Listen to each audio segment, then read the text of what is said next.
కార్తీక్ వాళ్ళ అమ్మ అయితే కార్తీక్ వాళ్ళ నాన్నతో మీరు మా అన్నయ్య పిలిచాడు అక్కడికి ఎలాగైనా వెళ్ళాలి అని చెప్పేసి అయితే అంటూ ఉంటుంది. ఆ మాటలకి అక్కడ ఉన్న వాళ్ళ ఆయన అయితే లేదు నాకు ఫ్రెండ్ని కలవలసిన పని ఉంది అక్కడికి వెళ్తున్నాను అని చెప్పేసి అయితే అంటూ ఉంటాడు. ఇంతలో అక్కడ ఉన్న కార్తీక్ అయితే అక్కడికి వస్తూ ఉంటాడు. ఏంటి ఎందుకు మీరు ఇలా గొడవ పడుతున్నారు అని చెప్పేసి అయితే అడుగుతూ ఉంటాడు.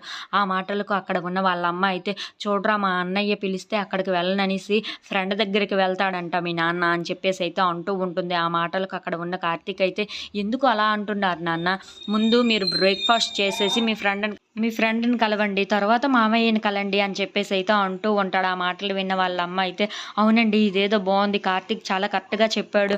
అయినా అన్నయ్య ఏదో శుభవార్త చెప్పడానికే ఫోన్ చేసి ఉంటాడు అని చెప్పేసి అయితే అంటూ ఉంటుంది. ఆ మాటలు వినగానే అక్కడ ఉన్న కార్తీక్ అయితే ఏంటమ్మా శుభవార్త అని చెప్పేసి అయితే అడుగుతూ ఉంటాడు. ఆ మాటలకి అక్కడ ఉన్న వాళ్ళ అమ్మ అయితే ఇంకేంట్రా మీ పెళ్లి కోసమే అని చెప్పేసి అయితే అంటూ ఉంటుంది. ఆ మాటలు వినగానే అక్కడ ఉన్న కార్తీక్ అయితే చాలా టెన్షన్ పడిపోతూ ఉంటాడు. ఇంతలో అక్కడ ఉన్న వాళ్ళ అమ్మ మాత్రం చాలా సంతోషిస్తూ ఉంటుంది. ఇంకేంటి మీ ఇద్దరికి పెళ్ళి అయిపోతే నాకు ఇంకేం కావాలిరా అంతే చాలు అని చెప్పేసి అయితే అనుకుంటూ ఉంటుంది. ఇంతలో అక్కడ ఉన్న కార్తీక్ అయితే దూరంగా వెళ్ళిపోయి మా ఇద్దరి పెళ్లి విషయం కానీ ఎత్తాలి. నిజంగా నేను నిజం చెప్పేయవలసిన టైం అయితే ఆసన్నమైంది. మా ఇద్దరి పెళ్లి కోసం కానీ వెతికితే నేను నిజంగానే నిజం చెప్పేయాలి.